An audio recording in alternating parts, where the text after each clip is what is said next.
Good evening, everyone. Welcome to the iRacing Esports Network on Apex Racing TV for this, the Apex Racing League Touring Car Championship from the Mount Panorama circuit in Australia. Yes, we are down under for this one. We've got searing temperatures, terrifying corners, and some elevation changes. Very, very fast straights as well. This could be a fantastic penultimate meeting of the season. We welcome you inside the commentary box here at Apex Racing TV. I'm Andrew Woodhouse, and alongside me tonight is Adam Bath with Sam Kumo on the cameras. And Adam, Bathurst, we always come here with the sense of uncertainty and one definitely of almost a bit of a lottery in this penultimate round. And that's just us two, isn't it? I wonder what the drivers are feeling going into this one. There's a lot more riding on it, of course, because it is the Showdown. Just 2 race meetings to go now. This week at Bathurst and next week at Daytona to decide the champion. And if you do not want to pick up any 0 points here, just get to the finish in all 3 races. It doesn't matter if the car's severely damaged or you're sacrificing some positions, because just getting some points on the board will be a whole lot better than picking up nothing at all. And you want to make sure that you get into Daytona next week with a fighting chance of getting potentially a title. So this is a really, really important race meeting tonight. Those 5 words, just get to the finish, are never quite so difficult to achieve as they are here in Mount Panorama. And you know, we've seen many times that championships can be derailed here. We've had surprise winners in the past. We've had road blockages, we've had safety cars. Pretty much everything under the sun has happened at this very, very famous circuit indeed, which and one of the reasons, Adam, why it is so difficult, of course, is some of the very, very famous and tough corners that exist around this circuit, especially the run down the mountain section. Oh yeah, and Bathurst, mainly public roads. I think it might be all public roads actually. And then yeah, you've got the descent down the hill. You've got the really tough left-hander at McPhillamy Park. Then you've got Brock's Skyline, and then you're pretty much going blind into the S's. Then you've got the Dipper, and then you've got Forest Elbow. That is an incredibly difficult part of the lap where you've got to get through it without hitting anything, and then also you've got to make sure that you're quick as well so that you don't get overtaken by anyone. So that's going to be the make or break section of the lap. And as the qualifying session continues and gets nearer to a close, it's Ross Balfour who's currently leading the way in the qualifying session, and he's had a good showdown so far as Ross. And just alongside him on the front row at the moment is the reigning champion Wojciech Svidovic. Yeah, Balfour's been great these last few weeks, hasn't he? And Svidovic has definitely got his work cut out for him to try and claim that 7th title. And well, he's going the right way about still being in contention, that's for sure. Currently going to be starting on the front row. These are the points, the way we believe they are.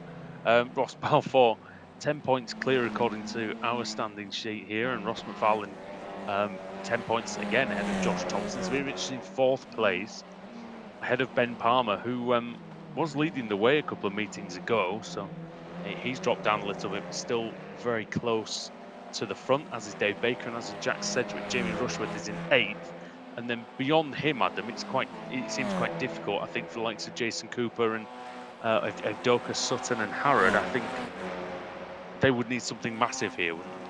Oh yeah, Suzuka was a disaster for Ash Sutton. It really was, colliding with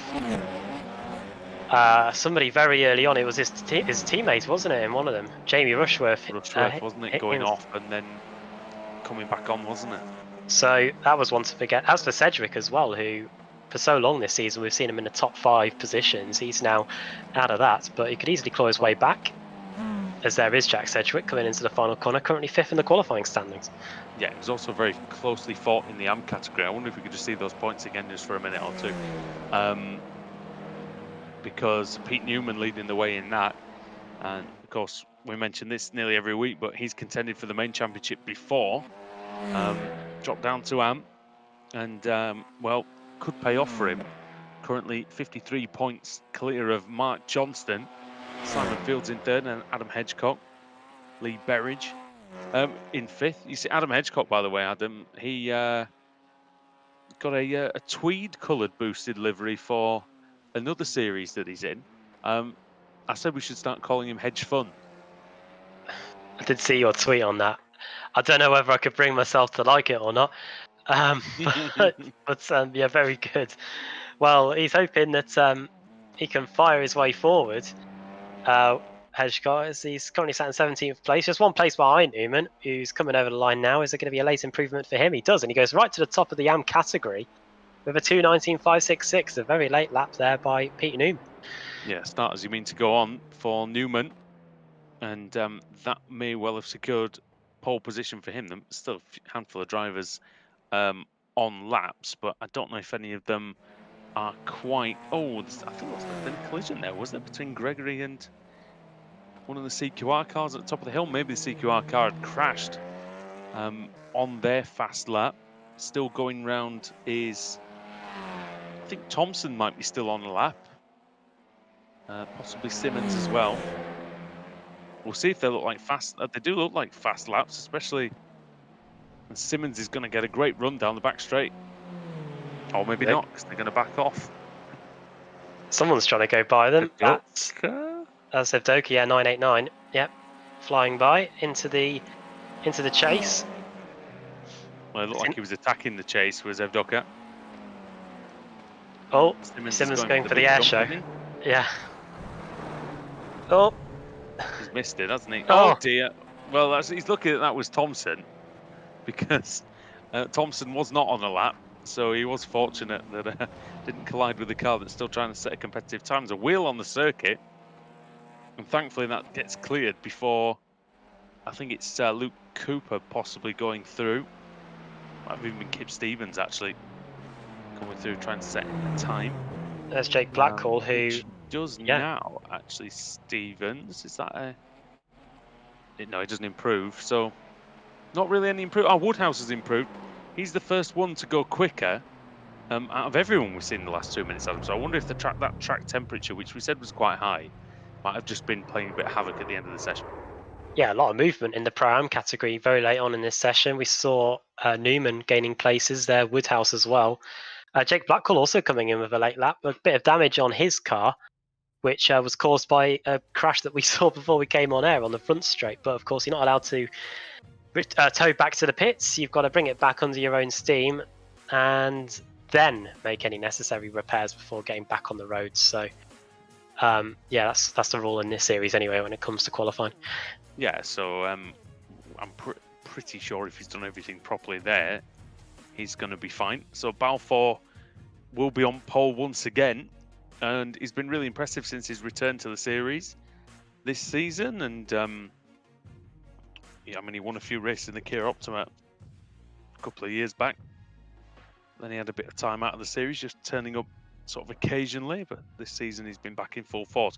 McFarlane did close the gap, didn't he, to just half a tenth with right at the end. So that was pretty good for him. Svidovic down to third, even though he did improve himself.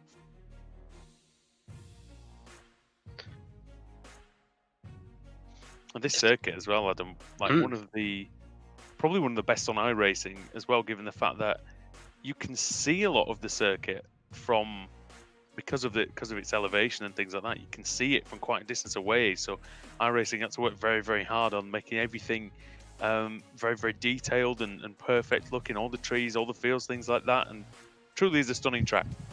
Plenty of reference points, that's for sure, around this place. Here is the starting grid then for the first race of the day. Top 12 completely pro drivers. Ross Balfour starting on pole, Ross McFarlane in second. It's a row full of Rosses. Then it's Wojciech Svidovic in third, with Josh Thompson in fourth, Jack Sedgwick in fifth, and George Simmons in sixth for the SDK Gaming team. Dave Baker seventh. Then it's Michael Evdoka, Peter Harrod, and Ben Palmer completing the top 10. 11th, Jake Blackwell, just over a second behind Balfour, and Craig Williams completing the top 12. Then Pete Newman, the highest of the AMs, the Pro-Ams. Then Mark Johnston, Mark Woodhouse, Nathan Davis at Hesketh Racing. He was in the thick of the action at Sonoma Suzuka last week. Luke Cooper, 17th. Then Adam Hedgecock, Kip Stevens, and Jack Stiles completing the top 20. Then it's Lee Berridge, Tim Greven. He also was right in the thick of the action at Suzuka. Then Ben Gregory in 23rd. John Roberts, who won here in a one-off charity race, I think we did a couple of years ago. I hope I'm right. Then it's Ben Gregory. We've just done that. Jason Cooper, 25th, not setting a time. A lot of these drivers will have probably picked up penalties for incidents at Suzuka. Jamie Rushworth, not setting a time. David Von Breck, Ash Sutton, Simon Field, Matt Bunn, Sean Gardner, Rob Graham, and set to start at the back for this one in 33rd place is going to be Tyler Vickery. Sutton is going to be happy that Rushworth's starting ahead of him, even though he took him out last week. So, yeah, we'll see how that goes. Well, Balfour and McFarlane on the front row. Will it be Australia tonight? Who knows? Could be. Is it going to be Northern Ireland? Is it going to be Scotland that takes the win? Or could it be Poland, even in the form of Sidovic? Let's see. The 5 red lights are going to come on. The lights are out. And the race is on here at Bathurst. Oh, chopping across is Thompson, trying to defend hard from Sedgwick, but Balfour gets away well. McFarlane gets through Hell Corner first. And Thompson and Sedgwick then might be the battle going up the mountain straight, Adam, on the first lap. Yeah, flashing the lights, Thompson. He's already flashing the lights. He's wasting no time. And look at George Simmons. That STK gaming car looks like it's got a fair bit of grunt when it's in the tow. John Roberts, by the way, starting from the pit lane. That explains why he was dropping down the order when the lights went out. But so far, so good for Sedgwick. He's already at one place, and Ross McFarlane is already latching onto the rear bumper of Ross Balfour as they head up the hill. It's the pit lane start of John Roberts, of course. We've got to remember if Balfour goes through the cutting then on the first lap, and this is the technical part of the circuit. Simmons going very wide. He almost hit the wall there coming up the hill and through Funami Park here. And this is a very, very tight part of the track where you really got to be right on your game. It's one of those places where when you're learning the track, you know, you go through it and you feel like it's quite comfortable, and then you see some of the experts going through there, you know, flat out or nearly flat out, and you wonder how on earth they're doing it. Now, coming down the hill for the first time, they'll be coming down the mountain when they come, but will they emerge at the bottom in one piece?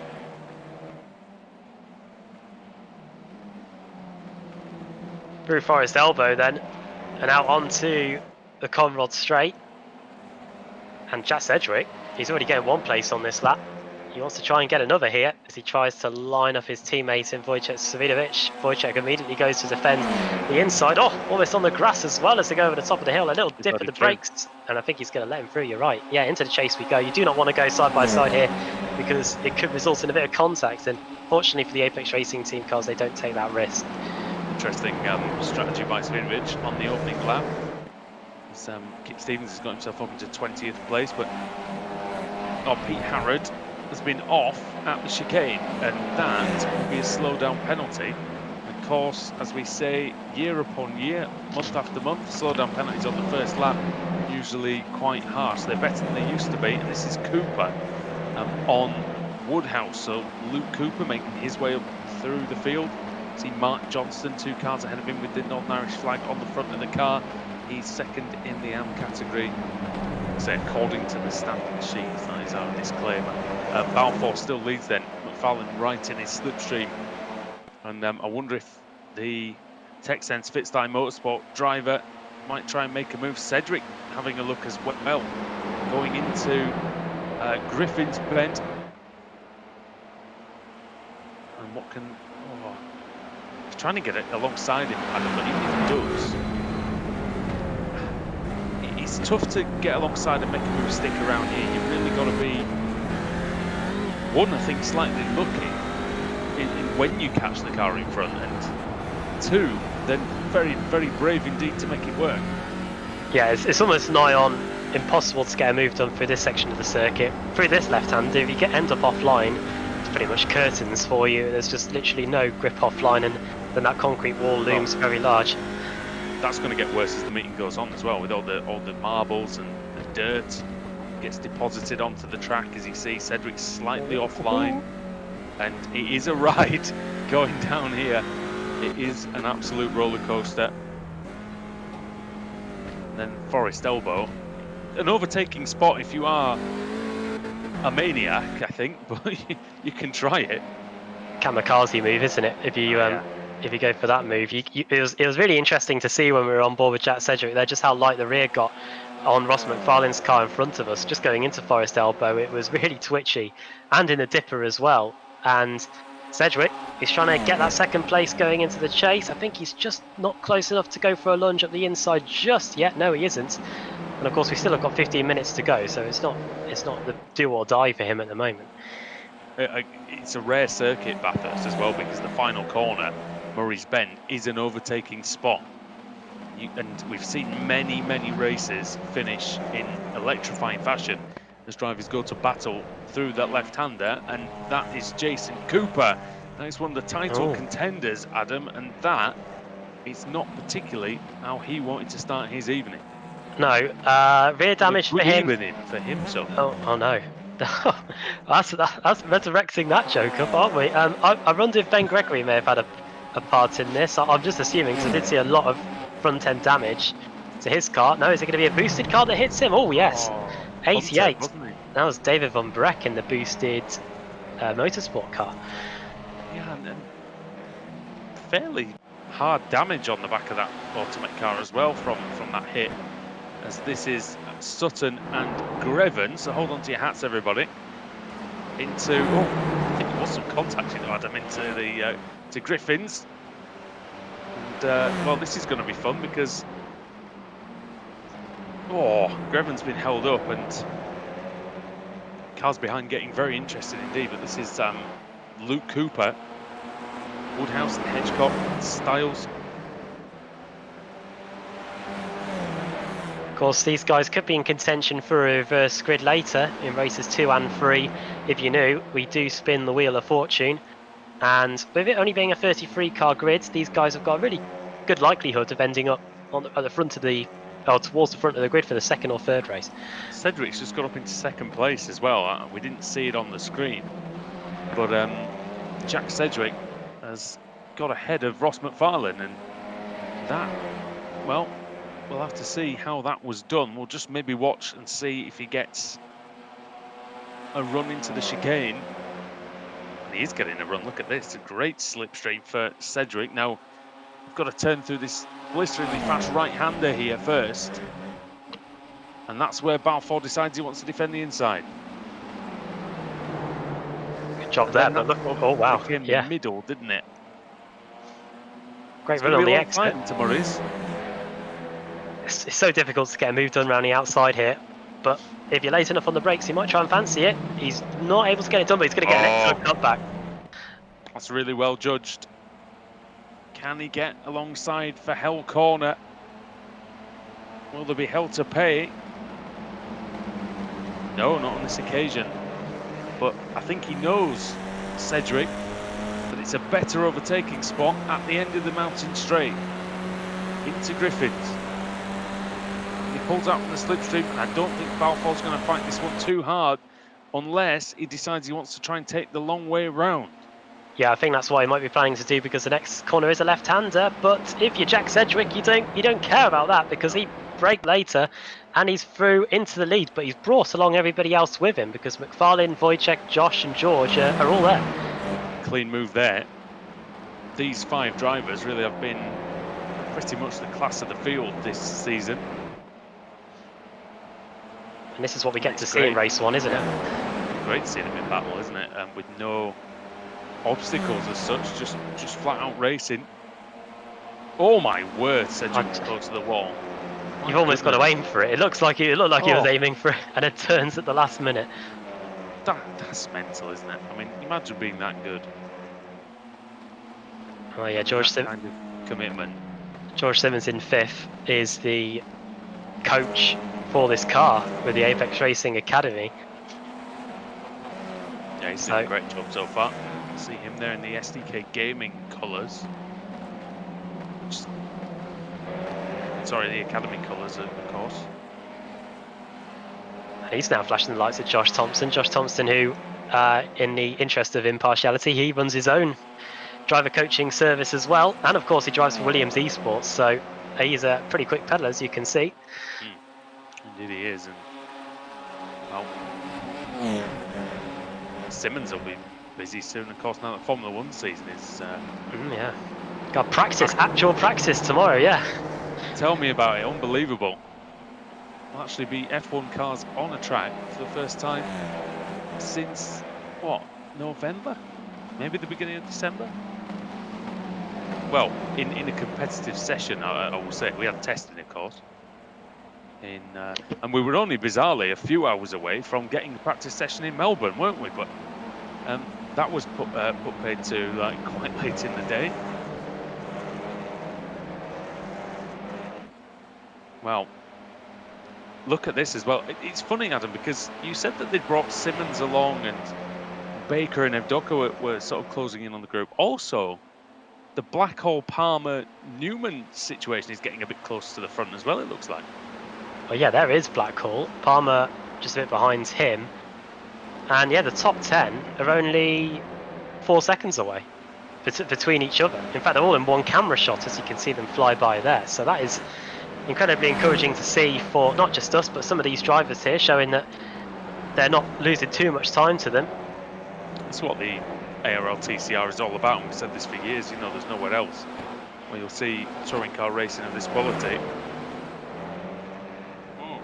And now this is the stakes in the Pro-Am category. Newman's managed to set off into the sunset for now in race 1, but this is the fight for 3rd, 4th and 5th in the Pro-Am category. Cooper leading the way here.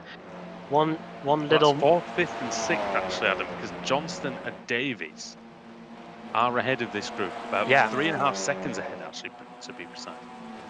Over the top of the hill they go then. We have seen a few crashes here in the past where if the car's behind, they've just got no way of knowing that there's going to be a huge pile up there. And we've seen them fly into one another. We had that one that I think turned me into a meme there as well, with one of my reactions to a car that was rolling over, I think, going downhill.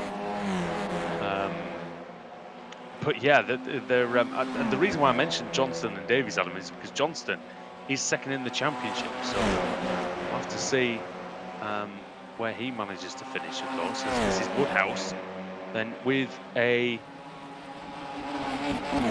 got the bit between his teeth, but not quite close enough. Bathurst is showing that patience is going to be key, and you know that's what's going to be rewarded as McFarlane sets the fastest lap on lap 6, and Simmons having a look at Thompson. So battle of the driver coaches there. Wow. You did mention the whole patience game. We definitely saw that in abundance at Suzuka, so I wonder if that has given them a little bit of preparation last week for this one. Simmons is trying to find his way through. Thompson, I think, did describe it as a snooze fest. Hopefully this is a bit more entertaining for him, as he now has to turn his attention to his mirrors to see the bright green and black Academy car flying towards him. And it's boring in the car. It didn't seem too boring to us watching, but you know, I guess it's the old those who can't do talk about a situation, isn't it? What do we know? But no, I think this one, you know, race ones are sometimes quite dull, but I do think that watching these front guys going absolutely hell for leather is very, very exciting. It's like just to talk about that actually in a lot of old F1 races, and a lot of F1 fans of an older generation will, I suppose I can count myself of that. You know, we are on YouTube, so I guess the viewer base is going to be slightly younger, but I think they used to just enjoy watching the cars go around the track because drivers were flat out, and around places like Monaco and Imola and Suzuka and Silverstone, and that's the same here, Adam. I don't know about you, but the sight of these touring cars flying through that middle sector is just unreal.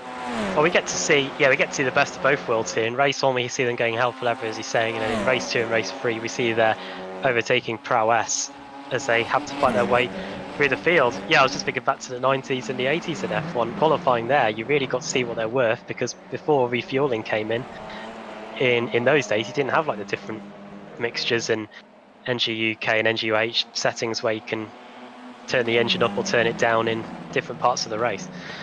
Yeah, and you know, I mean, saying all this about this race, we've had an overtake for the lead in this race. So it's not as if.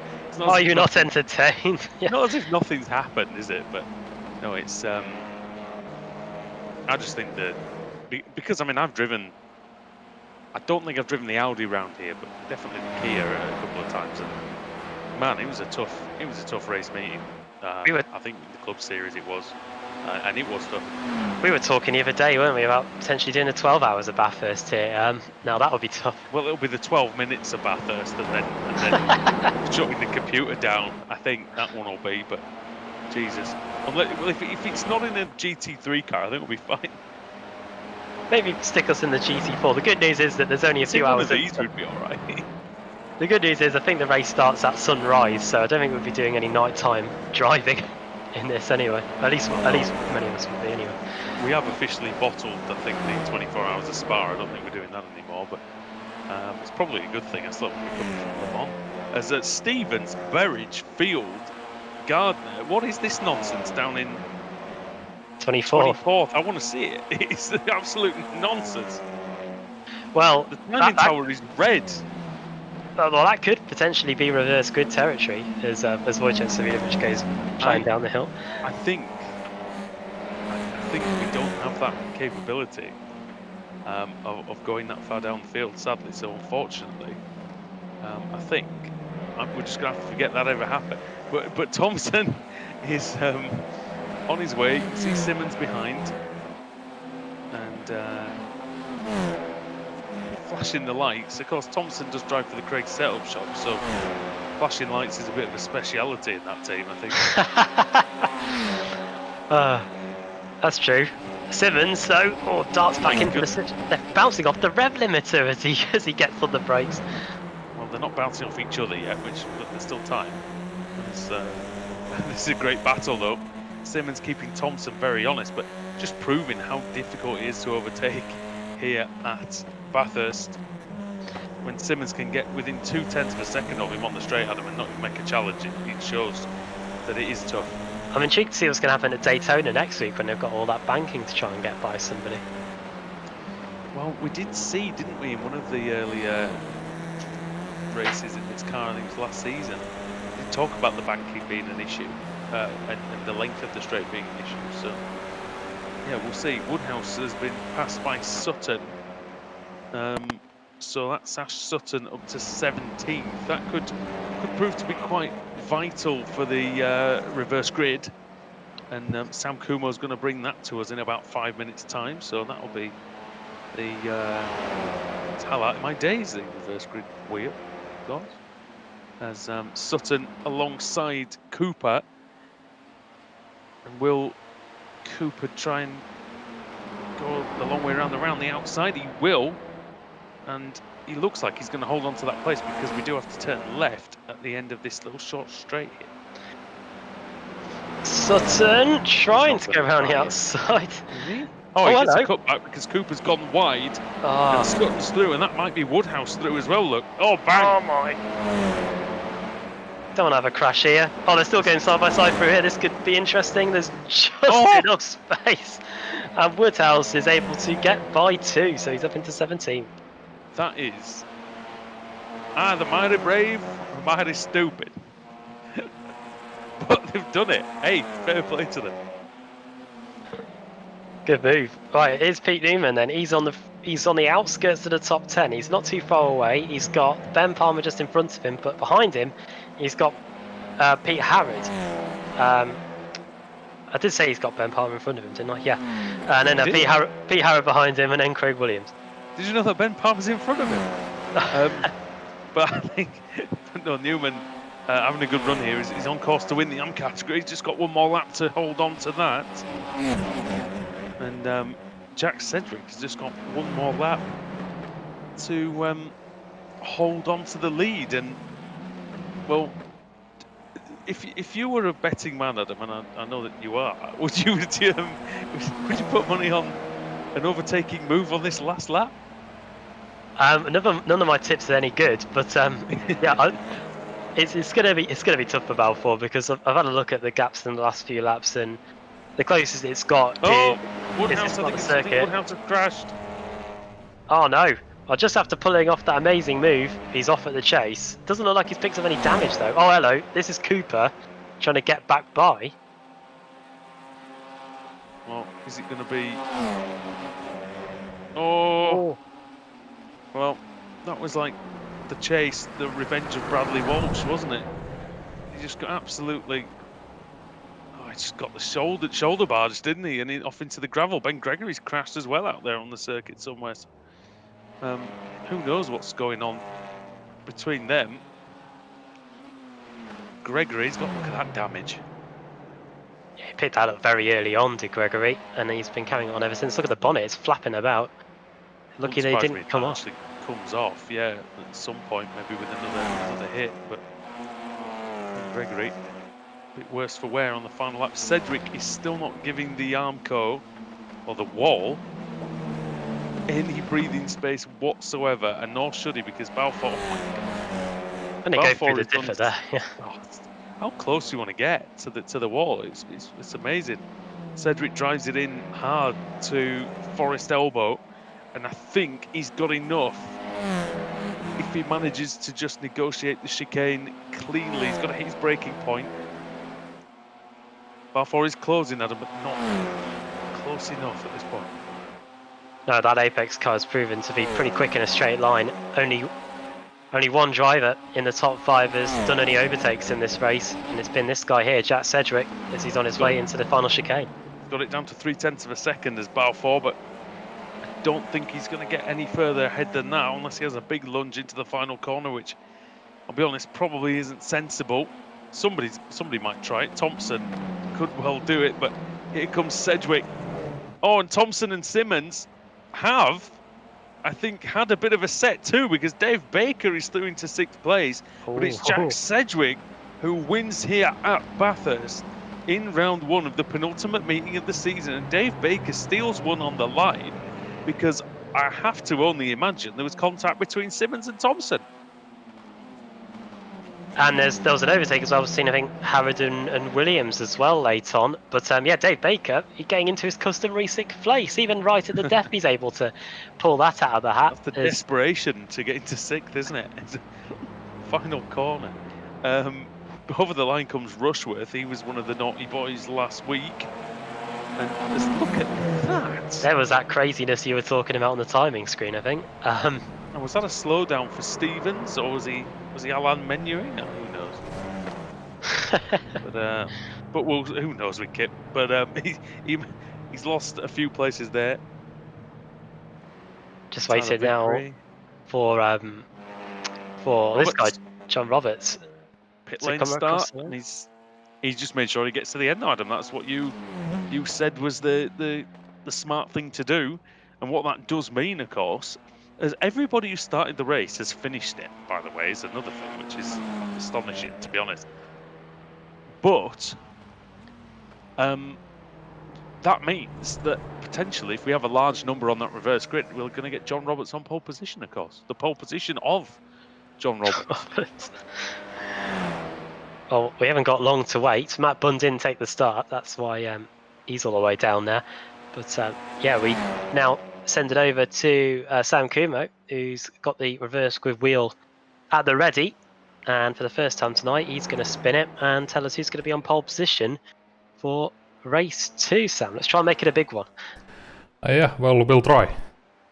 So, let's spin it and see.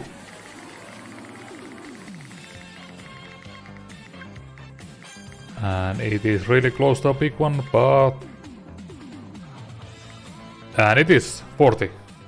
There you go. So John Roberts it is the pole position of John Roberts for race 2. Ben Gregory's heavily damaged Audi will back itself into 2nd place on the grid for race 2. Rob Graham in 3rd, Mark Woodhouse 4th, and Jason Cooper in 5th. Jack Cedric and all those guys are going to be starting outside the top 30 for this one. The next one, anyway. That's silver linings, isn't it, for Cooper and Woodhouse especially, who were 2 of the few drivers to come into any peril in that race. I don't think, Adam, there was. We were talking about putting money on things. I wouldn't have.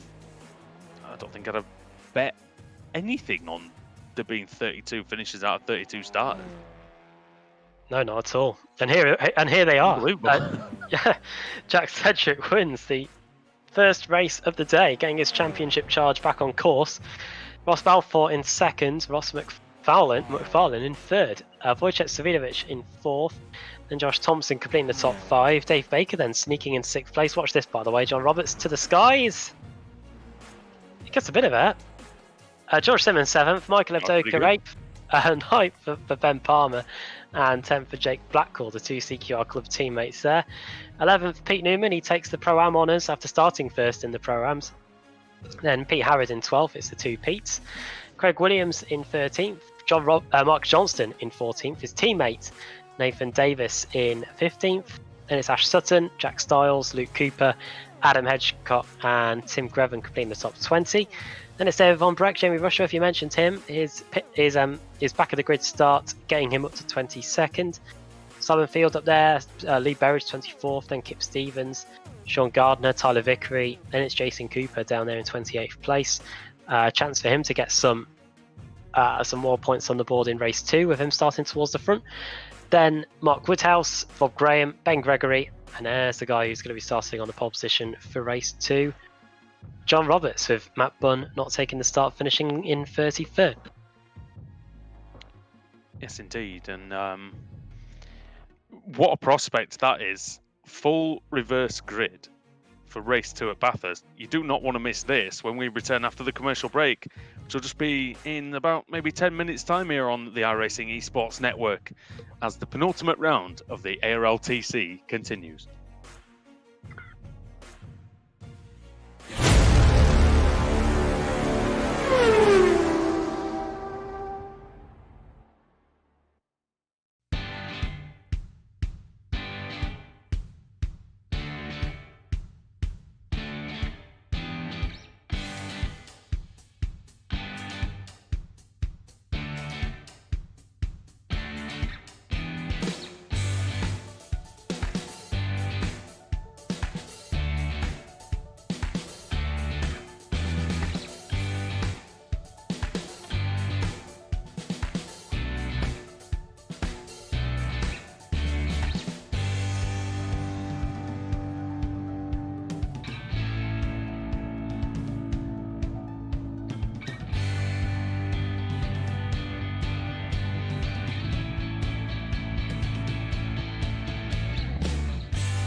Welcome back on the iRacing Esports Network to the ARL Touring Car Championship, and here at Bathurst, Andrew Woodhouse and Adam Bath with Sam Kumo on the cameras.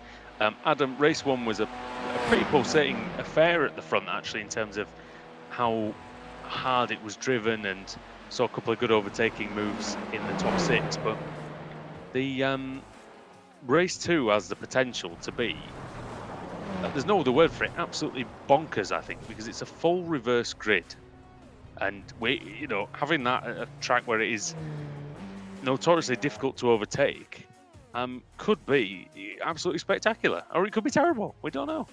And with everybody finishing race 1, I think we can actually finally bring out the phrase "He who shall be last shall be first," because John Roberts finishes last. It's not Jamie Rushworth, because we don't know what's wrong with the grid there. There it is. It's just John Roberts on the pole. Second, Ben Gregory. Then it's Rob Graham, Mark Woodhouse 4th, Cooper, Vickery, Gardner, Stevens, Berridge and Field completing the top 10. Only one pro driver inside the top 10 there.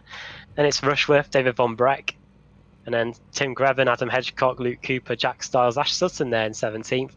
18th for Nathan Davis, Mark Johnston and Craig Williams completing the top 20. And then our guys that are right at the very front in race 1, likes of Thompson, Savidovic, McFarlane, Balfour, Sedgwick, they're starting from 28 all the way down to 30 seconds. Jack Sedgwick is going to be almost lining up in the final corner. That's how far back he is. As here we go, we're getting set for race 2. They've got to all get past each other, of course, which is going to be tough for them. Here we go then. The lights are going to come on for 15 more mad minutes of motorsport. The lights are out and the race is underway here. It's a good start by John Roberts. Gets away well in the boosted car. Gregory as well. Woodhouse is up past Graham already, so that's a good start for Woodhouse, and it's a bit of barging going on through Hell Corner at the back. But and it's weird to say, Adam, that the back includes places people like Thompson and Sedgwick and Svidovic, but that was what was going on. But we've got now Cooper, and that's Jason Cooper, who's going to be very dangerous in this race, already up to 4th. Yeah, good start from him, and he's already trying to apply the pressure on the cars in front. Rob Graham was the big loser out of all of that at the start. He's already lost 3 places down to 6th. There's a lot of jostling for position going on elsewhere in the top 10, but everybody's managed to make it through the first few corners without incidents as we go into the cutting. Yeah, Sutton's going to be dangerous in this one as well. He's getting 4 spots already, so absolutely ruthless. The opening lap is Ash Sutton, Adam Hedgecock getting past David Van Broek.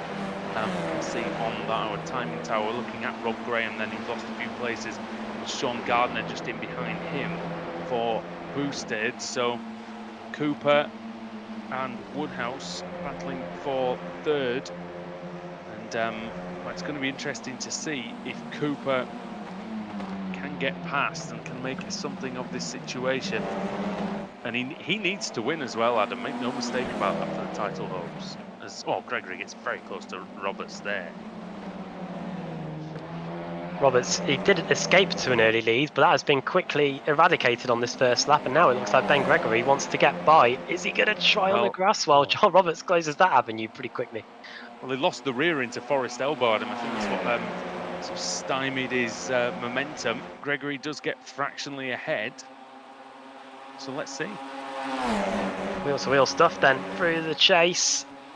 On the brakes, it's going to be Gregory, is it? Roberts brakes very much later. Could go around the outside here. Oh, wow. No, he doesn't. Watch out for Woodhouse. Not really seen that move work in before. Yeah, Woodhouse is lurking 3rd. Cooper thought about a move, but realises patience is going to be important here as Gregory maintains the lead, but then gets a poor exit. Roberts going to try. He's going to try the big long one round the outside. Look at that! He just absolutely sends it. Well, this is just holding them up now, and everybody else is arriving on the scene. Gregory did go off in the final corner. That was outstanding by Roberts. Brilliant move. And yeah, Roberts is back into the lead. Here comes Woodhouse. He's ducking out from behind the slipstream. What can he do? See Berridge and Field and Grevin going to the back line behind them as Roberts still leads then. But this is where it gets dangerous, Adam, because if... and he's allowed the inside here, and that is So I'm going to say that was a cardinal mistake, but oh my word. Good grief. What? Unbelievable. Roberts almost going motorbike rider there, trying to back it in Oh, I think like that. Jamie Russell's just 2 places there. I don't know if that was a crash or not. He might be okay. But he's lost out to Hedgecock and Van Broek. Sutton's up to 10th, but he's finding his progress to be quite slow. Side by side with Simon Field. That's an old school battle on a Thursday night. Oh, and there's Sean Gardner. And Gardner has to just get out of the way as the smoke ahead. Something's kicked off with the leaders, and there's somebody in the wall, and that's Graham bouncing off the wall. And there is. Oh, that's Cooper, and he's just. I think he might have just hit Tyler Vickery there. Oh. And someone into the wall in the background, that may have been Lee Berridge. Well, their boosted cars just absolutely surrendered those positions to Sutton, didn't they? As meanwhile, for the lead. This has allowed these two to escape 3 seconds. We need to, I think once this calms down, we definitely need to see a replay of why they lost 3 seconds. Great move by Woodhouse at the inside into the chicane, and that's him past. And yeah, if you have an incident on the mountain section, then a big gap like that is going to form. And now they just need to make sure they can measure it, because Cooper, with 15 minutes to go, will be eager to try and close the gap. Yeah, sorry, Adam. I wasn't completely ignoring the lead battle. It was. No. It's like I could see it, but the thought wasn't fully formed in my brain for some reason. This is what happened. This is Gregory leading, then. This is a bit earlier, but we're gonna. I think we may. That's why he went off. Yeah, that's when he went off. Oh, here we go. So this is. This is Brock's Skyline. I misses the initial apex, bounces across the grass. Does he miss the wall? It. Oh, pulls the handbrake. No, he nearly missed it. Vickery was lucky he didn't get absolutely wiped out by that. And I think Cooper might have hit the wall on the way down, which potentially unsettled him. And those two have a bit of contact at the elbow. Terrific stuff, though. I mean, Roberts was hanging on for grim death, wasn't he, at the front, but couldn't quite hang on. House leads. And by a second, this is Vickery defending from Gregory, sorry, and Graham. Gregory is itching to get by. Gregory's car still functioning properly. I don't know. It was quite a hard hit on the wall in the end. Yeah, he's just coming up to the west. Yeah, he got sideways here and then pretty much hit that inside wall side on. And somehow the car's still pointing straight, and he's not lost any mirrors either, which is interesting. And he's only down in 5th place after all that. Yeah, he somehow managed to get away with it. But former AM champion then, in the slipstream of Tyler Lugo Vickery. Going to pull out from the slipstream of the American, down the long Conrad Straight, and into this frightening right-hander. In certain cars, it's absolutely terrifying. This is one. So you can see it bouncing around.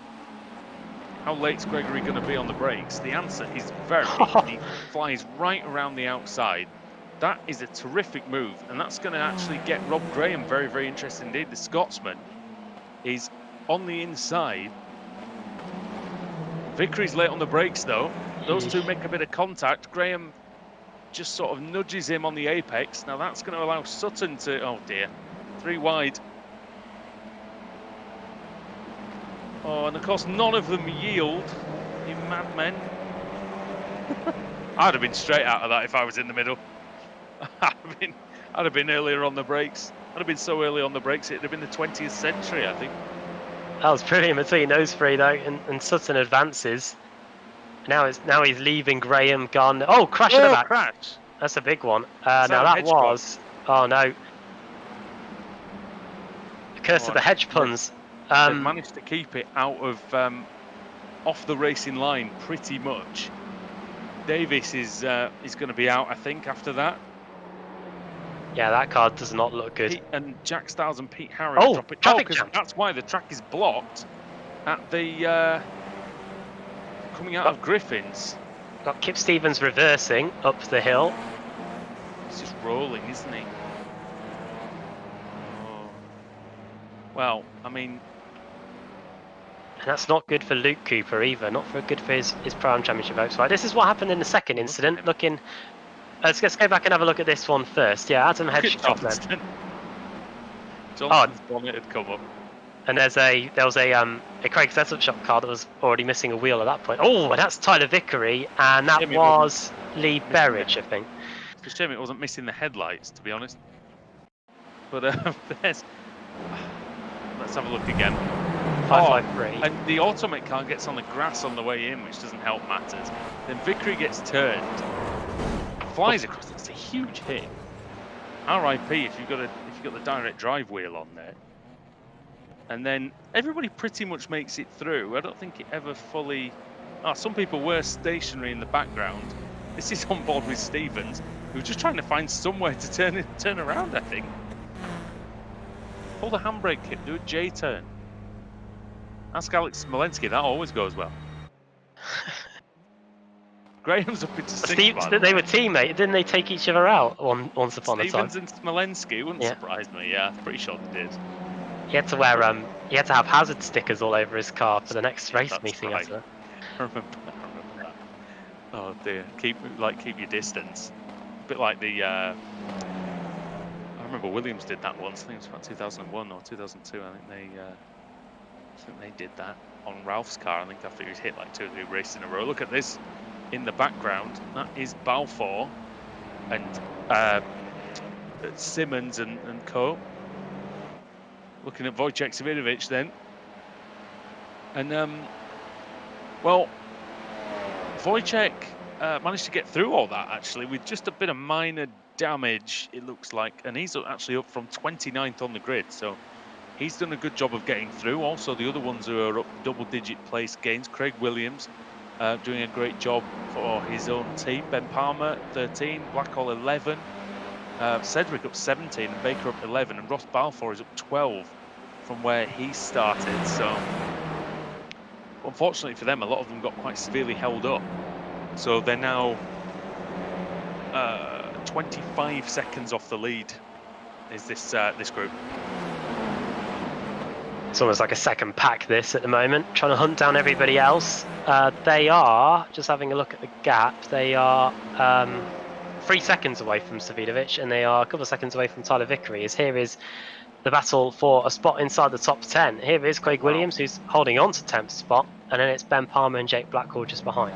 Williams was carrying a lot of speed down the hill, and I wondered if he'd actually get it stopped, but did a good job in the end. But he's got trouble now because title contender in the form of Ben Palmer is right behind him. This could be quite a profitable race for someone like Palmer. Jason Cooper's set to get a lot of points. Ash Sutton needs big points. Sean Gardner's been great. We'll see this through to the conclusion of this battle then, because Palmer up the inside down Conrod, and Blackhall's going through as well then, so double whammy for CQR Club. Great bit of straight line speed there by those guys to get through, taking quite a lot of curb on the inside there, the chicane. Rob Graham has just got past Simon Field, so he's up in 7th place as and Tim Greven's also got by. There might be issues there for the boosted car. Also, what a fastest lap by Jason Cooper. That 9/10 quicker than anybody else at that time round. Oh yeah, can he catch the race leader though? The gap is 2 seconds with just under 8 minutes to go. There he is. And yeah, 8 minutes to close the 2-second gap. I wonder if he'll just give Woodhouse the hurry up now that he fully knows how quick Cooper is. Woodhouse not lapping slowly out there. There's only like 4 or 5 drivers who actually lapped quicker than him that last time around. But yeah, we'll see if he can keep the Team Mad car out front. Team Mad a very reduced presence as well this season. Adam used to seeing them have quite a lot of cars in the championship, but not so in 2020. Also had the likes of Michael Blake in their ranks and Paul Smith as well. Yeah, Scott Malcolm as well. Well, Scott Malcolm disappeared too. Although he was here last week, I think. But yeah, yeah, it's very much Woodhouse almost flying a lone flag out there, doing it well, but he's going to have big pressure from Jason Cooper, who's a bona fide superstar in this car. Let's be honest. Really, really strong driver, and especially now he's one of the top names. But Rushworth has crashed, I think, or something's happened to Jamie Rushworth, because he has lost 4 places in the space of about 20 seconds, and this will be why. Oh, inside curve there. That's fine. Is it going to be Fenway Park here? Oh, a bit of a tight entry. Oh, yeah. Took too much curbing off. Oh, You don't stop those. absolutely hammered the wall. He'll be lucky if everything's pointing in the right direction. Not too bad. I mean, it's not good. But I think the fact that we had that big crash earlier on, it's kind of meant that he's not in such a terrible spot. Still 2.5 seconds ahead of the next sort of big pack that's out there. This is Jack Stiles now trying to get past the former ARLTC champion. And almost going through at Murray's Bend. Gap is down to 1 second, Adam, although Wow. Woodhouse just gained 0.3 of a second. So must have been a slight error for Cooper, you would have thought, to lose that amount of time. Yeah, and I think Cooper's last lap, Oh, as we look here, Rob Graham, who's got 2 very hungry boosted cars behind him. well, there was a Greven's only just got past Graham, so I wonder if Graham might have gone off at Griffin's or gone a bit wide maybe, trying to defend it, but now he's got Gardner and Field right behind him, and it's not too bad defending down the mountain, but for how long is he going to be able to keep them behind? 3 drivers have dipped into the 2:18s. Jack Sedgwick just set the fastest lap of the race, and then he went and overtook Craig Williams for 13th. Dave Baker was in the 18s, and also Cooper again gained another second. Oh, Gardner's in the wall.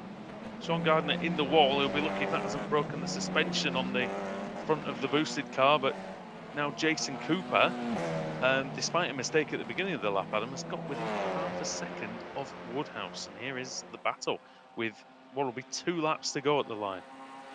Oh, he's going to be trying everything he can to keep him at bay. You've got this far. You've got within a couple of laps to the flag. You do not want to concede the lead, at least without a fight anyway.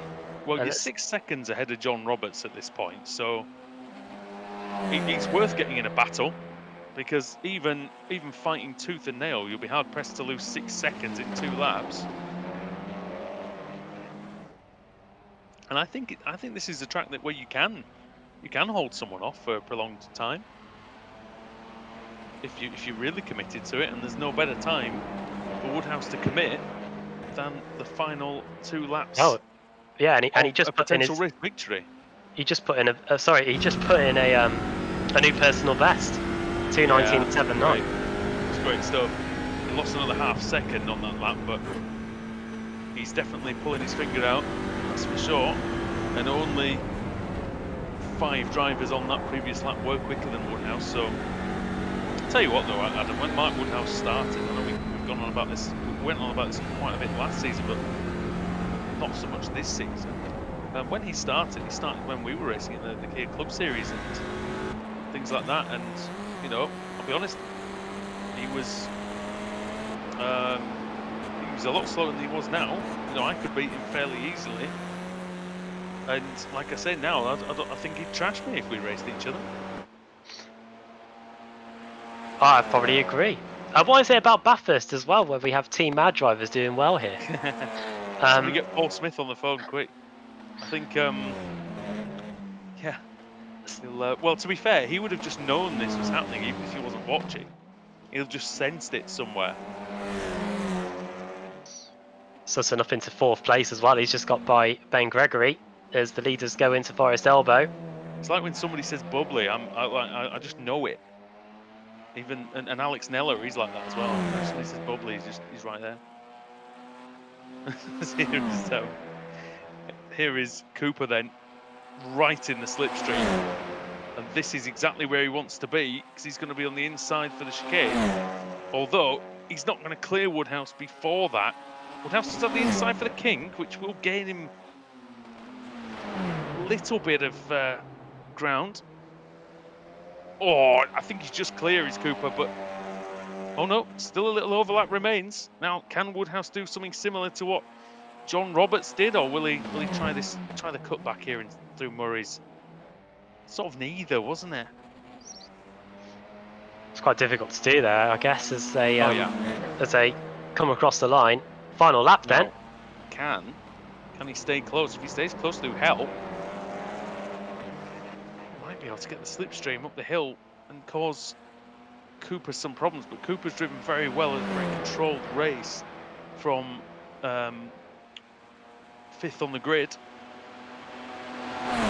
Woodhouse is gaining. He's going to get it down to about 0.3 of a second, Adam, but you fear that is going to probably be that. But we've seen mistakes on the final lap here before.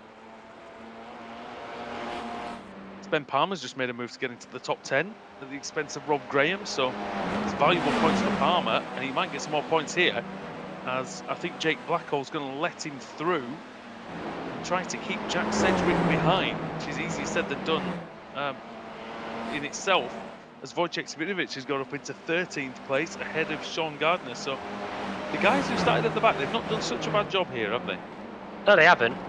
Yeah, they've done all right, to be fair. Cedric gaining 22 places. That's quite remarkable around a trial like this, especially when there was a big wreck as well during the middle of it.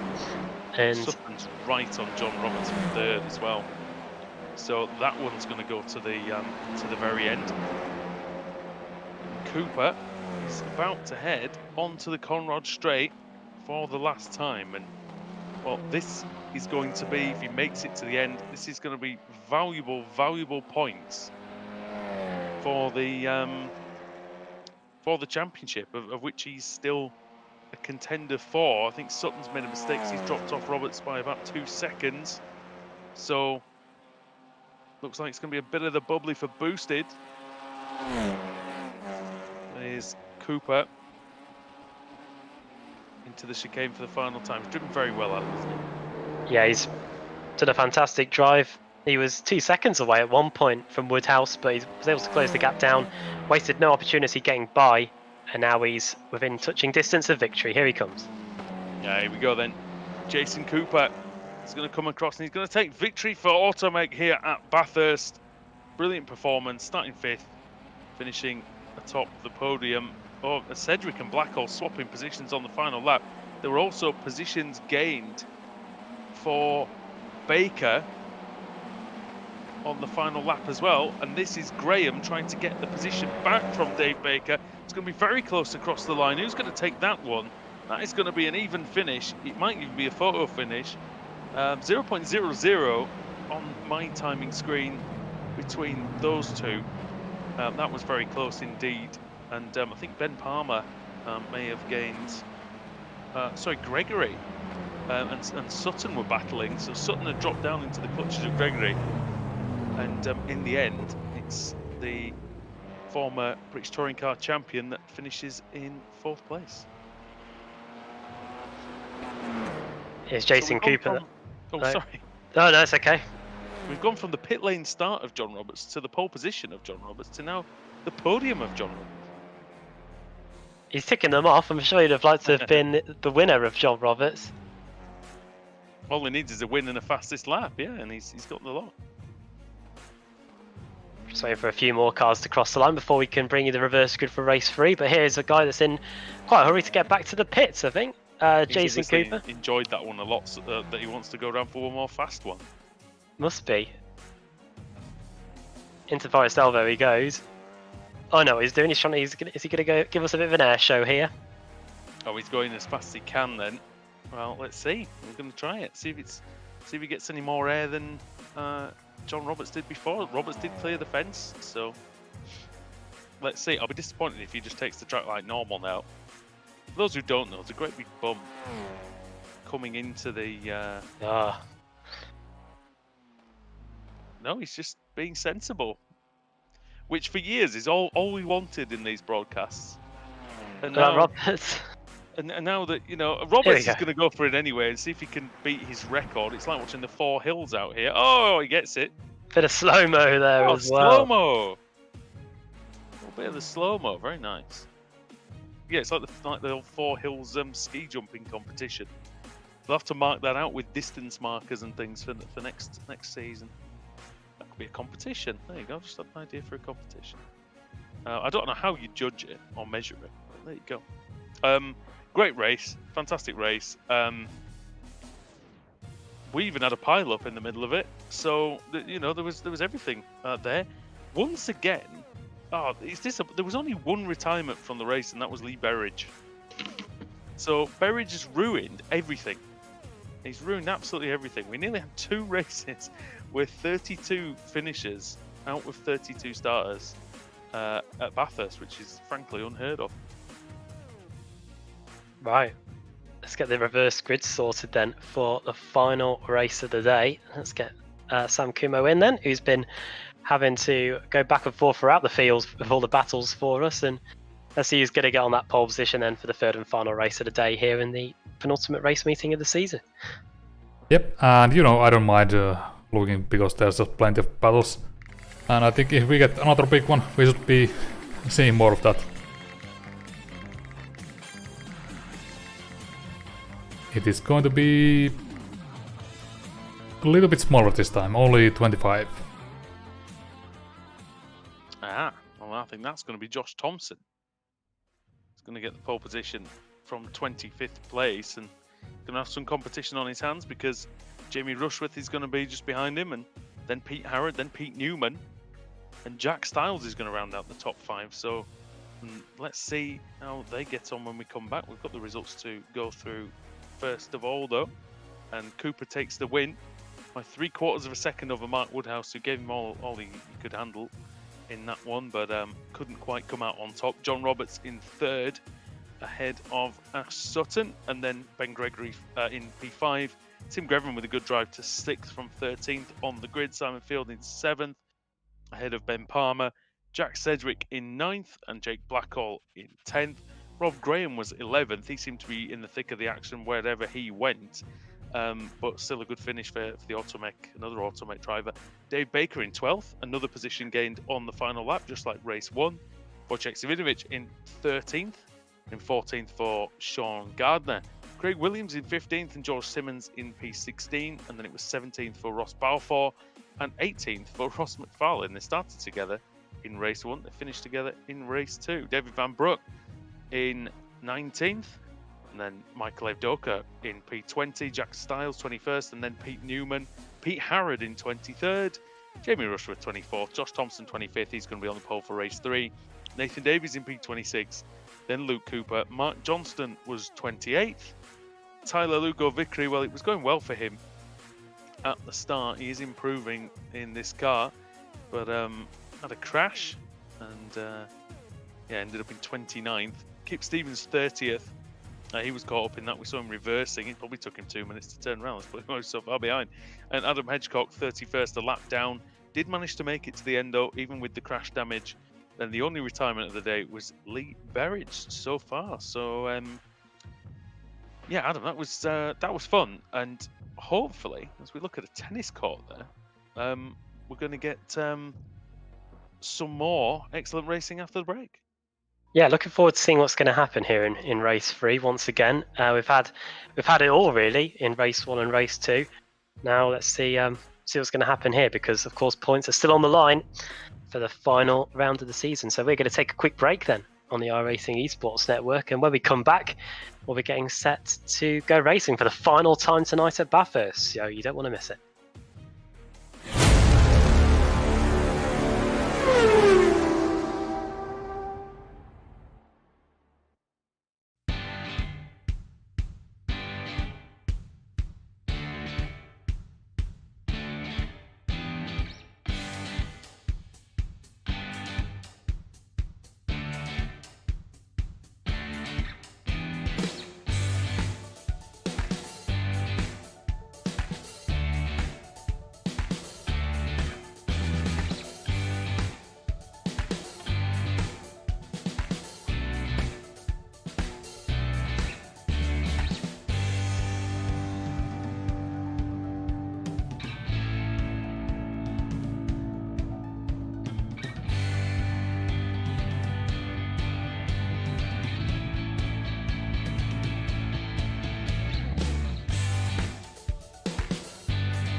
Welcome back to Bathurst then on the iRacing Esports Network for the final time tonight in the Apex Racing League Touring Car Championship. Andrew Woodhouse and Adam Bath with Sam Kumo bringing you all the great pictures that you see here. And well, Adam, we've had 2 great races. I've really enjoyed it, and hopefully this third one's going to be the same.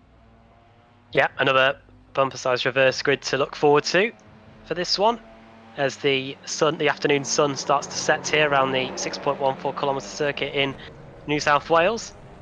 And I wonder what the championship order is going to be looking like at the end of this one, as Michael Avdoka goes head on into the side of car 102. That was that Ben Palmer. So it has got a lot cooler, by the way, as well, just so that. Oh yeah.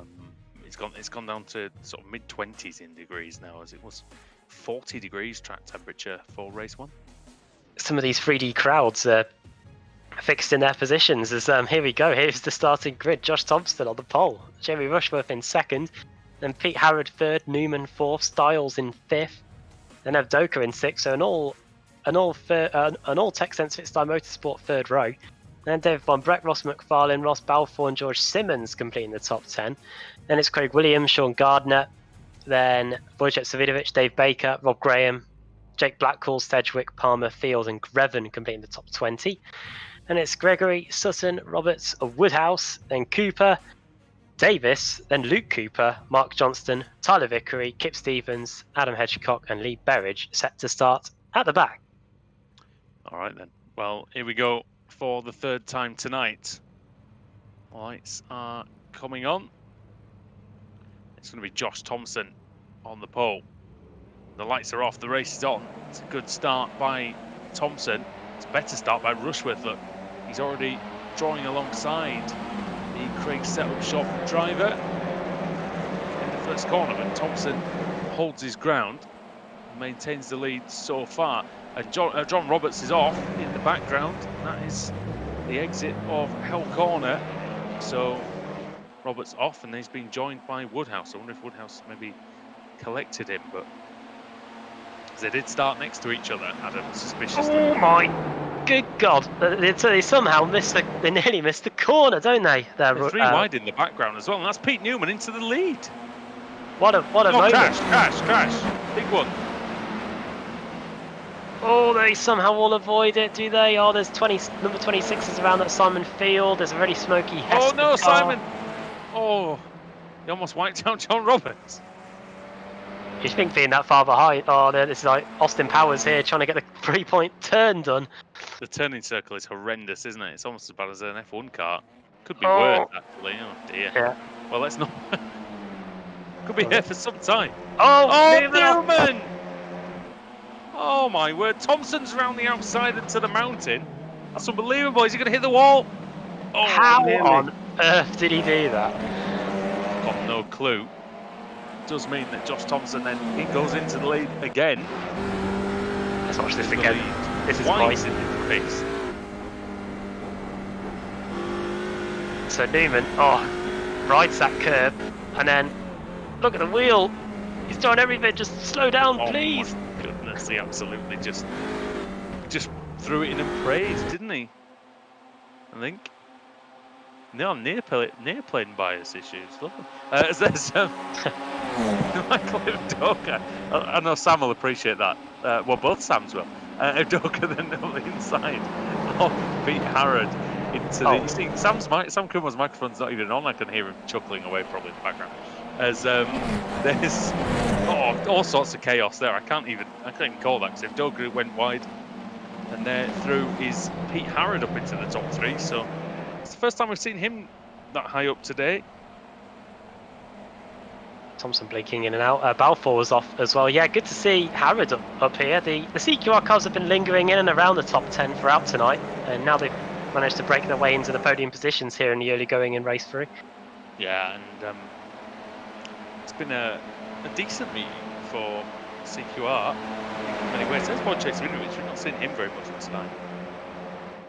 Since the early going of race 1, and he's chopping and changing with Craig Williams there, who's thinking about having a look as Simmons goes off at Griffin's Bend, or goes onto the grass at least, and well, help him in his fight with Evdoka, that's for sure. It might actually put him under pressure from Balfour. Balfour trying to go around the outside, which is something that we saw Ash Sutton try and do earlier on. Oh, See, got club car there a bit wide. That must have been Blackhall. Yeah. he was almost in the wall. Every time I go through here, every time they go through here, I get nervous because such high speed, such precision required, which we didn't see from Pete Newman on the opening lap. To be fair, Imagine us doing a 12-hour race and there's cars trying to lap us through there. not really. I don't think I want to. Through the dipper then, here's Rushworth, who is trying to get some rhythm back after a tricky first lap which saw him lose a few places. He did try and get the lead as well early on, but that didn't come off too good when he was trying to get by Josh Thompson. But now he's got Ross McFarlane behind him, who did very well in race 1, and McFarlane has got his teammate acting shotgun as well in Michael Evdoka, who's having his best race of the evening so far. Yeah, it's good performance from Texans Fitzstite here in this one. Rushworth has to cover. He doesn't cover far enough, though. You're going to go to the white line, Jamie, otherwise... Oh wow. Well... Got away with one there. That was unbelievable. Here comes Joe Simmons. Simmons is on the grass, ladies and gentlemen, going into Murray's Bend. There goes Ross Balfour, so didn't pay off for Simmons at all. New fastest lap of the race from Pete Harrod, who does a 2:19.2. Ross Balfour trying to get by Ross McFarlane as Evdoka swoops around the outside and maintains the place. And look at the run that Balfour's got. He might try and split these two teammates here down the mountain straight. Oh, yeah, the mountain straight. Evdoka looks like he's got the pace here, and he's now providing a wonderful slipstream for McFarlane, which might help him stay ahead of Balfour. Probably will here. Oh, well, I'll just eat my words, will I? Hit me. Balfour brilliantly goes around the outside. Fantastic late braking and commitment to what is a very tough corner. What to judge if completely right as we look on board with Ross McFarlane. And well, this is how terrifying it is from ground level. Well, these two were at the front in race 1. It was Balfour that led everybody home. No, it wasn't. It was Sedgwick. It was Balfour that started off well in race 1 before getting overtaken by Jack Sedgwick. Ross McFarlane was up there as well in race 1, but they're now trying to get in the top 5, and they're gradually doing that. Ross Balfour's up 3 places. Ross McFarlane up just the 1. What a camera angle this is. 3DS is fantastic, isn't it? But yeah, McFarlane is slightly wide in one of the left-handers, and this is on board with Simmons right on McFarlane, and now we're going to get a perfect view of the slipstream. Now 0.3 of a second. Wow, it looks like the Texans Fitzstite car's got some great straight line speed on it, when he is only 0.3 of a second behind Balfour himself. So Simmons just bouncing off the rev limiter there at 250 k's. Oh my! Almost bounced off the rear of. Oh, Balfour's gone off, and that's. Well, this is going to put the cat amongst the pigeons, isn't it? Simmons is going for broke here. He's almost in the pit lane. I think you get away with that without an unsafe pit entry. I hope he does anyway. Contact. Bit of light contact there. Suridovic is watching probably from behind his fingers, I think, on this one. Evdoka passed Rushworth and up into 4th place. Sasiku asked him what's the car back into the slipstream straight away. You see the sparks then as Simmons' car appeared and disappeared. Sparks were flying. Simmons' connection is a mess. As Rushworth trying, and some people don't like us talking about bad internet connections here, but I will point out it's part of the sport. It is part of the sport. It affects the racing. So to not talk about it would, to be honest, be a bit stupid. And if you think it affects your viewing experience, just as the viewer at home, for the drivers, it's just please. I'm trying to go through one Around of the most... this place? Yeah. You just don't want that on top of everything else that you've got to think about, especially for this part of the circuit. Can we say identical lap times by Thompson and Newman at the front, which is a pretty astonishing feat. 4 tenths, well, it was 4 tenths between, it's now 5. Credit to Newman. Doing a great job, yeah, of hanging on. Pro versus Pro-Am.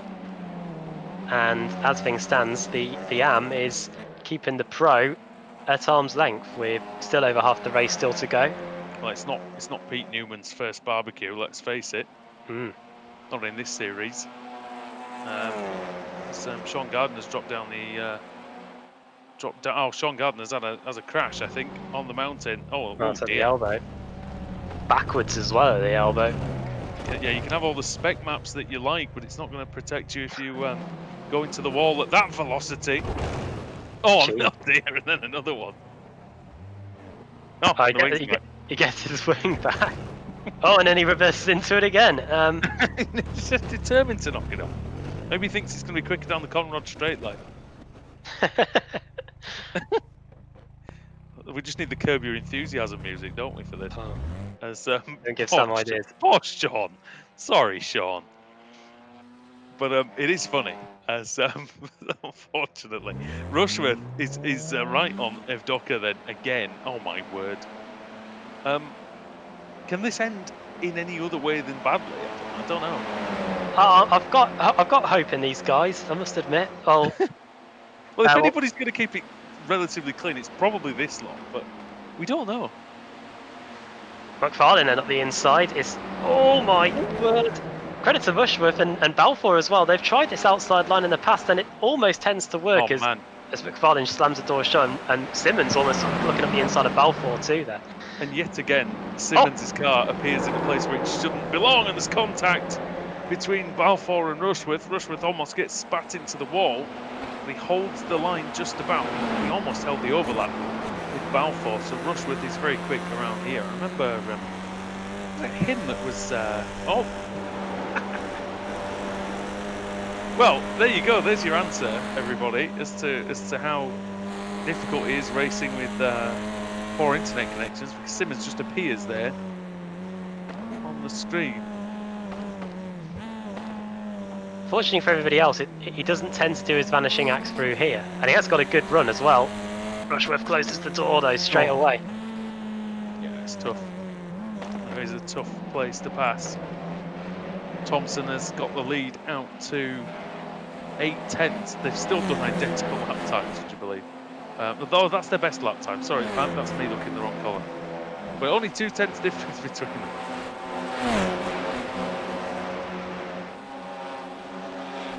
The speed of them as they fly by. Oh, there's somebody off. That's a car they're trying to lap. That's Luke Cooper. His car doesn't sound well at all. Did we see what happened to Luke Cooper earlier on? He's not going to make the jump at that speed. Oh. He avoids it. Here is Simmons though, trying to go around the outside of Rushworth into the final corner. That's surely not going to work. And Simmons, who lost a place in race 1 by going out wide there at the end, was lucky not to do so again. Seems like Simmons' internet's sorted itself out, which is a relief for his competitors. As Sedgwick sets the fastest lap, and he's currently down in 17th. You can just see him at the back of the shot, actually, in the red Apex livery. Look at them bouncing along over the bumps of this mountain straight.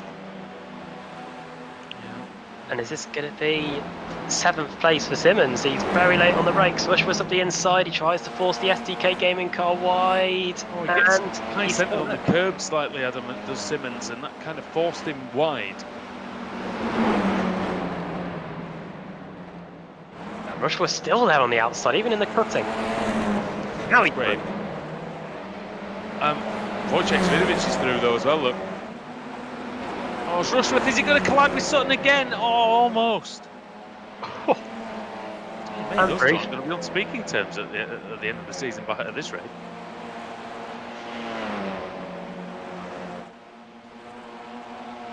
Sutton is up to 9th place. And is going well indeed. Oh, yeah, very well. Svidovic was deep in that first part of the mountain, and one thing we haven't spoken about, if you mess up the top of the hill, you're sort of playing catch up all the way down. Yeah, and oh, Sutton into the elbow, bang! He hits Svidovic. Well, I mean, he got the elbows out of the Forest elbow. there you go. And yeah, Rushworth through into as well. Yes. And who's this trying to join David the party? Baker on the It's David grass. Baker. Wow, very brave there from Dave. Baker's had some great sort of recoveries at the end of races tonight. I think did he have a poor qualifying? Is that what put him down? Or was he starting? Did he have a penalty or something? Because I don't remember where he started in race 1, but he made a place on the last lap of race 1 to get 6th place. He made a place on the last lap of race 2 to get, I think it was like 11th or something. And now Svidovic and Rushworth going to battle. Baker, Sutton, Rushworth and Svidovic, it's like 2014 all over again. Yeah, I was going to say 2 sparring partners from the past here, or 3 if you throw in Dave. Wojciech up the inside. Wojciech Svidovic has defeated all of these on his way to titles. I think it was Rushworth in... Rushworth was one of quite a few in season 6. Svidovic defeated Baker in 2016. Rushworth, one of the few people to take a title from Wojciech over the years. As he's missing a mirror as well. Just the one mirror for Rushworth, who goes very wide. Here comes another CQR car. That's Palmer. So Ben Palmer just picking off the places. Consistency, right? Ben Palmer. Oh, Craig Selfshop car almost in the wall there. It's Williams. But actually, Williams has managed to mug Rushworth as well. So Rushworth is spiralling down the order. I think he's really suffering now. Yeah, did not expect this at all. He was battling with Thompson for the lead as well at the very beginning. Jack Sedgwick has arrived on the scene now as well. Because he's really dropping time quickly. Oh, and he's going to drop more time because he's gone into the wall hard. Did he? Someone did. Hard to tell. I think. Oh yeah, through goes Blackhall. Someone battered the wall at the top of the hill because a wheel went flying. I think it was Rushworth, but I mean the car survived. I think it's definitely down on horsepower. I think when we go onto the straight, I think we're going to see the full extent of the damage that he's got. Here comes Sedgwick then. Or not. Yeah, he was up in what was it? P7. Seemingly moments ago. Simmons and Sutton going to battle. He seems alright in a straight line. Oh my word, this is Sutton versus Simmons. Simmons very late on the brakes here. Sutton with the cutback. He's going to try and go around. Oh, that's lovely. Very good. And into Murray's.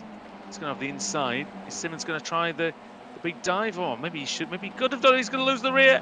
Oh, he almost collects him. Oh, wow. I don't know if I've seen this side of Joe Simmons out on the track for quite some time. He seems super aggressive tonight. Judge for yourselves at home whether it's a good idea, but doing his best. He's got a decent exit as well out of the first corner out of hell. We do know that this SDK gaming car does like to hit the rev limiter. Yeah, I think that's that's a late move. Goodness me. That is a bit close to the bone, isn't it? Simmons trying the outside. Is there going to be a bit of contact? Simmons tries to straighten up the car as quickly as he can to try and get the run. Sedgwick's had a problem, I think, Adam, because he's lost 4 or 5 spots. So Jack Sedgwick, one of the championship contenders, could it be his title? Well, it could be, but this looks like it's with Rushworth at Griffin's Benz. Ah, How close was it? Oh, that's the rear gone completely. Well, I was just about to say it's a very important, and as the boot's nearly open. well, does that replace the downforce lost by the rear wing, Owen? Well, it definitely gets rid of any of the luggage in the back, that's for sure. Oh dear. Well, this Not is laughing matter for him though, that's for sure. I'll tell you that. This is a very important race for Sutton. Obviously, he's battling away with Simmons, but we saw how far down he was in the championship standings after what happened at Suzuka, and he wants to make sure he gets to the finish here, just so that he can. Yeah. Oh, crash in the back. Simmons. Oh, there he goes. off. And he's in the air, look. He's impaled on a tyre barrier. The back of the car was up. Get moving, it looked like. Let's see. Oh, I'll be honest, he's paid the price for his dodgy internet there. yeah, the computer thought he was one with the wall then for a moment. Well, he appeared pretty much on top of another car, and it's not what you need really when you're fighting at the front, or you're fighting anywhere really. This is Rushworth. Still managing to stay. Bizarrely, he's actually still ahead of Cedric, because obviously Cedric had his issues. But Styles is just behind. It's 1.2 seconds for Thompson as they go on to the final lap. So Josh has done a good job to just clear Newman just enough. Newman is getting some slipstream, Adam, but he's minimal. Yeah, I think around 1.5 seconds is if you pick up anything. That's what Alex Simpson always used to tell me anyway. In this car, yeah. I think it's funny, isn't it, how you get 1.5 seconds of slipstream in this car, and then in some cars you get half a second and that's it. Oh, yeah, the Porsche's ridiculous. Was it the McLaren, their F1 car? It was like... Yeah.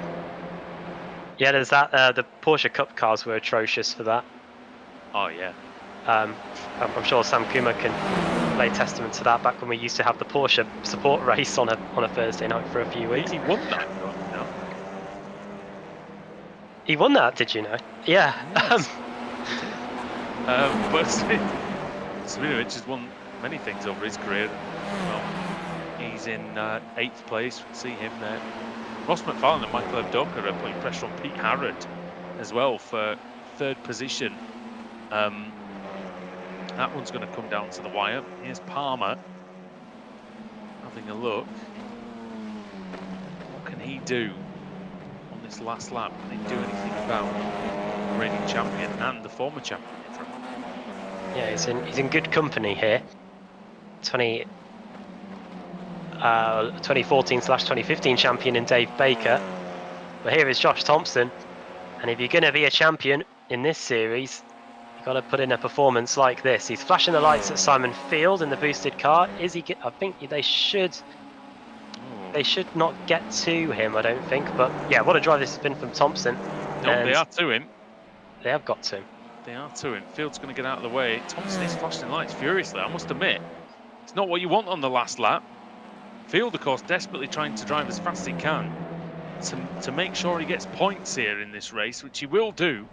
But the win is going to go to Josh Thompson for Craig's setup shop. So that is a great drive by Thompson. Really good indeed, ahead of Newman. That's huge points for Newman in the AM category as well, as that. This is Styles and Van Broek. Rushworth was close in that one as well. Styles gets there on the last lap. Sutton lost a few places on that last lap. He was passed by Wojciech, passed by Palmer, and that was it. I don't know what caused him to lose those 2 places. Well, that's Tyler Vickery, and that is a very slow Kip Stevens, who hasn't crossed the line. I think it's just in front of him. A few times, hasn't he? He did that earlier. He slowed down before the line. It's very strange. But again, we've gone beyond trying to think what Kip's thinking in this championship, haven't we? So over all these years, we've given up with trying to wonder what's in that man's head sometimes. And, no, it's true, isn't it? Yeah, it's true. He's an enigma. But yeah, there's no riddles about Thompson winning this one. And, a win for him, a win for Craig Setup Shop, and a win for, well, the man who's contracted to Williams Esports. And well, Williams, I'm sure he'll be wishing them good luck for the Formula 1 over the weekend. And well, they've got a nice new livery as well, Adam. It's got a harks back to the sort of the 80s days of that team. Yeah, that's a good one. In fact, there's a few. I bet you Cody's are pulling their hair out, because there's a whole load of teams that have announced new liveries for the start of the rebooted season. That's one thing, at least, that iRacing don't have to worry about, is they can just get the car done and worry about what goes on it. Everybody else can deal with that. As Thompson wins then over Newman, and then Harrod, McFarlane in 4th, ahead of Ivdoka, and then Balfour. So they were quite close together at the end. Baker in 7th. He's going to be happy with that. He's had a good meeting as Dave. Svidovic in 8th, Palmer 9th. Another one with a good meeting, as is Williams. And then Blackhall in 11th, Sutton 12th. Again, poor finish for Sutton that time. He was having a great race, but then a bad last lap, as you mentioned. Still up 10 places from where he started. Jack Stiles in 13th, Jamie Rush with 14th. We saw he was involved in many things in that race. David Van Broek in 15th, and Greven, Johnston and Sedgwick. Sedgwick down in 18th. We saw his collision with the wall. Then it's Tyler Vickery, John Roberts in 20th, 21st for Cooper, Jason Cooper there, Kip Stevens in 22nd, and then Adam Hedgecock 23rd. 24th was Lee Berridge. I know what Stevens was doing. He was giving Cooper the points for the championship, wasn't he? Yes. That makes actually much more sense. So apologies there to Kip. Didn't realise that Cooper was that far down actually. To be fair, Hedgecock in 23rd, then Berridge, Gregory, Graham, and Gardner were the last people on the lead lap. Gardner after his incident on the mountain. Then Simmons was a lap down, as was Field. Nathan Davies, I think, crashed earlier on. And then Mark Woodhouse and Luke Cooper were the only retirements from the race. So 3 races, Adam, only 3 retirements. I'd say that's a success. I'll tell you what, at the beginning of the evening, I would not have been able to have predicted that. I thought there'd have been 3 out on lap 1 of race 1, to be honest. There you go. I wonder if they're saving up for Daytona next week, which of course is the final round of the season. 3 more races to decide the title. Yeah, we've got the infield, and then you've got the run to the bus stop chicane, and then after that, the titles will be on the line as well. So nerves will be, it will be on the edge, that's for sure. And we do have some of those championship contenders ready to talk to us, and they know each other well. I've seen them speak to one another at the Sim Expo. That's how sure I am that I know that they know each other well. We'll start off with Ross Balfour, because we spoke to Josh Thompson at Suzuka last week. So we'll start off with somebody different. And Ross Balfour, can you hear us, mate? You hear me? Yes, I can. Oh, well done. Well done tonight. It was an important race meeting for you and quite a few other drivers, but what was it like trying to get through those 3 races? Because Bathurst, it's a very difficult circuit to make sure you get away from it without any contact. To be honest, I'm just lucky I finished all 3 races. That was my objective tonight. It's always a bit of a lottery at Bathurst, especially with reverse grid races. I was amazed at how clean it was tonight. Not a lot of big pileups, so I didn't drive that well, to be honest, considering I put a decent bit of practice in. I made quite a few mistakes. I think I was just too cautious. But overall, it's good points. I think I've extended my championship lead a little bit to Ross, so I'm happy enough for that. Race 1 was pretty interesting. You started off well, and then of course you had Jack Sedgwick coming through. A good battle between you two? Well, knowing how dirty a driver Jack is, now joking. Yeah, he extremely quick, and he got a lot of bad luck last time out, so he wasn't really in the championship hunt. So I just let him by and just followed him through. Just trying to play the percentage game. Really, it was pretty boring. I really wanted to battle him. I felt I could have probably, but I just had to take the points over some guys behind. So. And then race 3, at least for the first half of it, you were right in the thick of the action there. Jamie Rushworth was with you as well, I think, at the time, and he was going for everything. I drove so badly that 3rd race. Like, I drove so many mistakes, and I was so slow, and I was just lucky to get 6th place. I lost the rear coming down the mountain there, and I think the 3rd lap when Ivdoka and Rushworth were beside each other, and I thought I could maybe get up the inside of both of them, but I just didn't have my tires warm enough, and my back stepped out, and luckily I was able to keep the car in one piece. So shapes it up well for Daytona. It's pretty close up top with Josh getting that win as well, the lucky sod. So we'll see how it next week.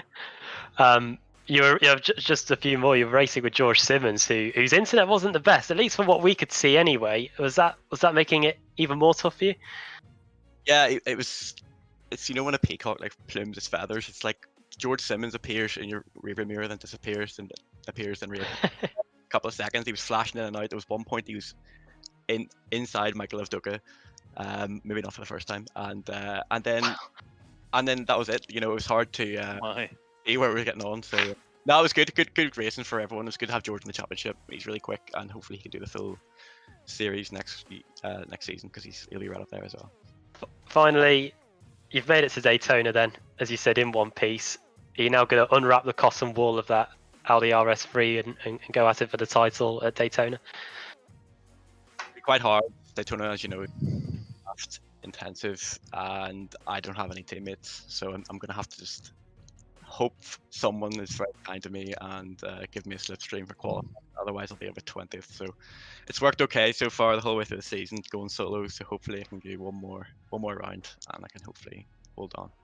It's been a fantastic showdown for you, Ross. Before we let you go, do you want to send a quick shout out to anyone? Yeah, just shout out to all the guys I raced with tonight. Racing was really clean and respectful, and also shout out to Course Sim Racing and all the guys watching. And yeah, let's just go one more week and see how we get on. Cheers, guys. Yeah, well done, Ross. Thanks for taking the time to come and speak to us, and yeah, all the best next week. All the best, boys. Yeah, well done to Ross, and you know it's going to be a great fight next week, and someone else who's going to be in the thick of that action, no doubt, is going to be Josh Thompson. Josh joins us now. Josh, can you hear us, mate? Hello. Well, you know, Daytona beckons. It's that time of the season again, and your meeting couldn't have finished in better fashion tonight after a great battle with Pete Newman. Yeah, I needed it. I 100% had to go for the win after race 2. Thought I did the right thing and pulling over and getting out of the way when the carnage happened and still got collected, which is a bit of a joke.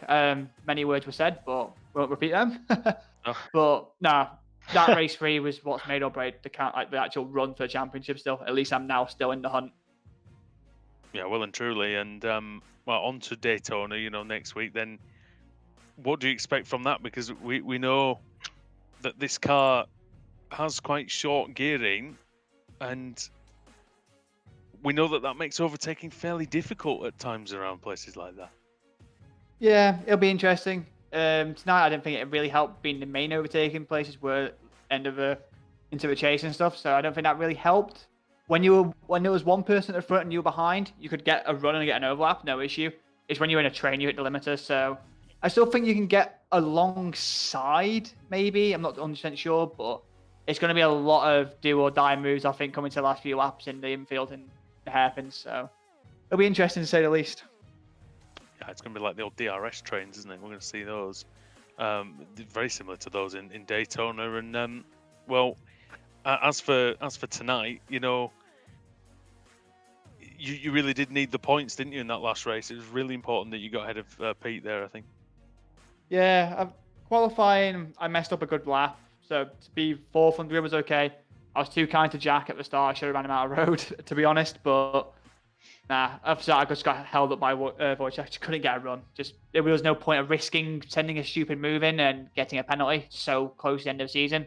Next week, I think the gloves will be off between everyone, I think, because obviously, who wants to finish second, really? Well, that's it, because yeah. a lot of people don't remember the person who finishes second is what we've said in the past. And what we do hope that you remember is your list of sponsors. So take it away. Oh God. So obviously, first off, going to find a piece of paper with it. I ain't got my sheet up. But okay, so first off, you guys, as always, thank you for doing the broadcast on the Esports Network. All the admins, ARL, for getting all this sorted. Obviously, all the penalties and protests and stuff. Everyone at Williams, so Chill Blast, Razor, BenQ, Playseat, Fanatec, One All Sport, and Craig Setup Shop for getting me into this series before. Perfect. All right. Well, thanks very much, Josh, for joining us, and we'll see you next week when hopefully you'll have something to celebrate. Who knows? Hopefully. See you later, guys. Cheers. Well, Adam, another week has finished and another broadcast here on the iRacing Esports Network. Bathurst again delivered, didn't it? Yeah, it has, and it was another frantic 3 races, and as we saw there from hearing from Josh Thompson and from Ross Balfour, they've made it through it, and that was something that we said right at the beginning of the show. They just need to get to the end, and they have done that, and now we'll have to wait and see what's going to happen at Daytona next week. And we have got some. This is this is probably the first time we've got to Daytona with the form book completely ripped up, because the likes of Thompson and Balfour, they've never been as high as this in a championship going into a final round ever, I think. And all of a sudden, the likes of Wojciech Savinovic and the usual, and Jack Sedgwick, the guys that we had at the going for the title last year, they are massive underdogs, because once again, it hasn't been as good a race meeting as they probably would have liked it. All of that's very true, mate, and especially, you know, we know that obviously drivers do other championships and things like that, but yeah, until you get to the final round in contention, something that really has never happened for me before, that I can only imagine the nerves are going to ramp up, and even these very, very good drivers probably do get nervous, and we've seen, you know, certain drivers not perform in the past. So it's going to be a cracking finish to the season. Thanks, Adam, as usual. Thanks, Sam, for the cameras, and we want to thank you at home for watching. So from all of us here at Apex Racing TV, this has been the presentation of the Apex Racing League Touring Car Championship on the iRacing Esports Network. Don't forget to like, share, and subscribe, and all that jazz. And we will see you next week at Daytona, when this championship will come to an end. Who's going to be the champion? We'll find out. Cheers.